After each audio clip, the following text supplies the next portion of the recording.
The other day, I found out that my school had started their very own Minecraft server. Now, me being me, I really wanted to join it. Night is approaching. Night is approaching. When I logged onto the server, there were only 2 other people online, so I got to work grabbing a bunch of necessities. Now here's the funny part. Not everyone in my school has the greatest Wi-Fi, so when I turned around, I saw my buddy Max rubber banding all over the grassy plains. Max, you're at a red bar, dude. You're at dark red. You're at dark red. After that, I knew other people were much more stacked than me, so I began acquiring a bunch of different tools. I crafted everything I needed, and then because it was night, I started getting bombarded by all sorts of dangerous mobs. Oh my god, there's definitely gonna be enough. There has to be enough. Creepers behind you, bro. Yeah. Okay, I can make a bed. Oh my god. Max, run. Luckily, I was able to secure a bed, and because we have a plugin that enables one player sleep, the mobs were gone. For now at least. As I continued my adventure, I came across many different structures, including this ravine where I got full iron armor, as well as this acacia village that provided me with all the food in the world. And then, just to give him a good scare, I tried sneaking up on Max.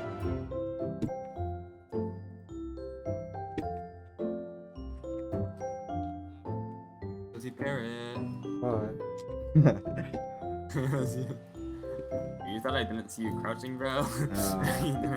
I want to make an island in the sky, and it's going to be called Sanctuary Island. Now, when I logged on the next day, I decided to team up with a server member named Quincy.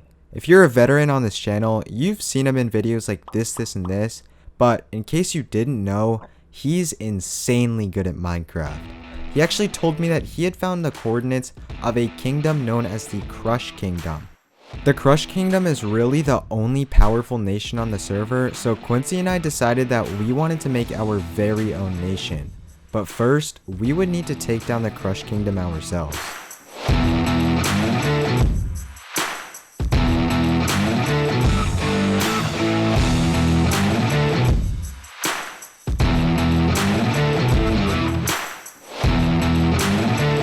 As I made my way to the base of the Crush Kingdom, I managed to find a bunch of cool things, like this pink sheep for example. But when I finally arrived at the supposed base, this is what I found. Some beat down horse stable with little resources. It turns out that this wasn't their actual base, and simply an outpost that they used to keep an eye on the server and restock on goods. In fact, Max, who's part of the Crush Kingdom, was nice enough to give me a saddle. So, I got started on taming the most OP horse.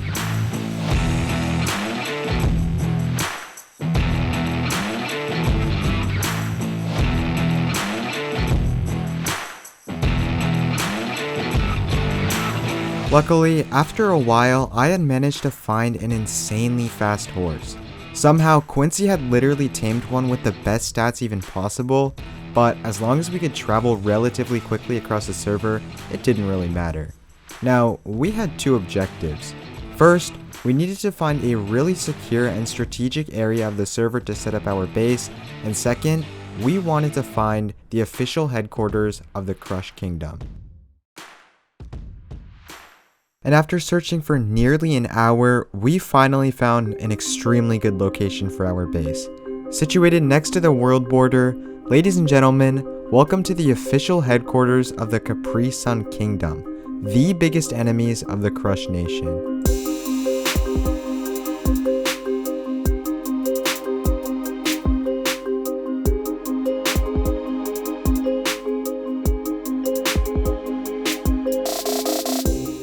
Although we had found a very good place to build a fortified castle, the other kingdoms were already way ahead of us. So I decided to go on a little mining expedition and hopefully get iron and maybe some diamonds if I'm lucky. Also, really quickly, thanks so much for 20,000 subscribers. That number absolutely just blows my mind. So while I go mining, I'll do a little Q&A on questions from my Discord server, which you can join in the description. Alright, so Super Simon asks, why did you start YouTube? Well, I've always been into making videos and that kind of stuff, but back in August of last year, I was finally like, alright, I'm gonna actually do this. So YouTube for me is just a way to express my creativity and create things that I want to make. Maurice asks, what's your favorite color? By far green. I just think it's the coolest color and you can kind of find it everywhere. Miniature Monkey asks, what is your advice for people who are just starting out on YouTube? I think a lot of people say like, oh, you need to make trending videos, or oh, you have to do this, this, and this.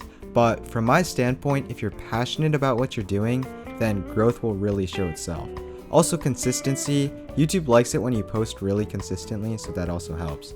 Blooper asks, when did you start playing Minecraft and how did you get into it? Well, back in first grade, all of my classmates were talking about this really cool game, so I started by playing the Minecraft Lite Edition, and eventually just making my way up from Pocket Edition to Bedrock to Java. Minecraft really hooked me because I saw that I could create anything, so that's kinda why I still play it. Abhinav asks, when and what did it take you to hit 1,000 subscribers? It took me around 4 months-ish, and it was just consistent uploading. And finally, Oreo Cookie asks, what are your top inspirations for YouTube? To be honest, it pretty much has to be Stampy Longhead. I used to watch his videos when I was really young and I thought it was super cool and it just really inspired me. This mining session paid off so much just because I was able to secure more than 2 stacks of iron, 21 gold, 43 lapis, and 42 coal. This would really help us gear up, but not only that, I was able to get a lot of cobblestone that I would use to begin constructing our castle. To be honest, I've never built a castle in Minecraft before, but I immediately got to work. I began by constructing the first tower, which would allow us to watch over a big chunk of the land. But I had already been on the server for such a long time that day, so I decided to get off for the night, only to come back to this the very next day. Quincy. I died. Oh, you're actually not that far. That's where I died. Oh. That's right, the Minecraft god Quincy, who is part of my kingdom, had gone AFK and was attacked by a bunch of mobs. Now, it was my job to rescue his items and save his OP horse from running away. I had to act fast though because items despawn within 5 minutes and his horse was bound to start leaving the area.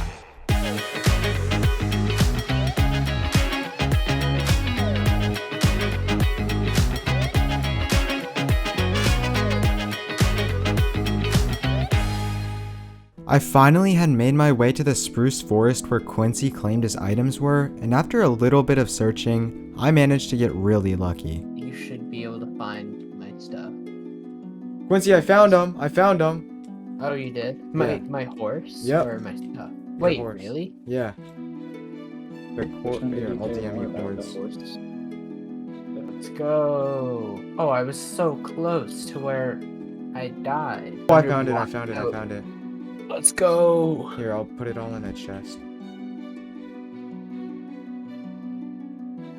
After I returned from the rescue mission, I decided to go for my second mining expedition on the server, and my luck just continued. Yeah, Yes, let's go! Oh, one thing that they're doing. Oh my gosh, dude! I found more diamonds. With the cobblestone that I had acquired from the trip, I continued to work on the castle and I started to install the second tower of the fortress. On top of that, we now had enough diamonds to make ourselves an enchanting table, so after a little bit of obsidian gathering as well as finding some sugarcane, we are now one step closer to world domination.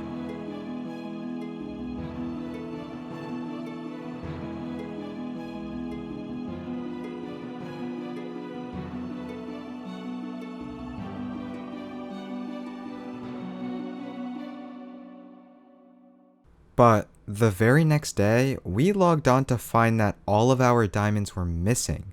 I first asked Quincy to see if he had anything to do with the missing valuables, but he said no. The only other explanation is that the Crush Kingdom had found our base and taken them. Now, while the world is relatively big, you have to understand that I actually uploaded a few TikToks regarding the exact location of our castle.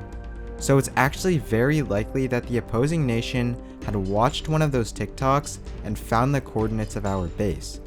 Just to confirm, I decided to go on a little mission in search of the official headquarters of the Crush Kingdom. And after a while, I finally found it. A lot of progress had been made on the area, but just to prove that they were behind the robbing of our diamonds, I found the exact 5 diamonds in one of their chests. I notified Quincy, and just a few minutes ago, we declared war on the Crush Kingdom. Max, you're part of the Crush Kingdom, right? Yeah. Alright. We're declaring war on you. Wait. No, why? I don't want to fight you. But there's one little thing that we've kept a secret from this dominating force on the server. You may have thought that our kingdom is only made of me and Quincy, but there's actually one other member that we haven't announced yet. And that member has successfully been able to infiltrate the Crush Kingdom and has pretended to be one of them. In other words, we have our very own double agent. If you did enjoy this video, make sure to subscribe and leave a like, as this most likely won't be the only school SMP video of its kind. That way, you can be notified as soon as the next one comes out. Hope you enjoyed!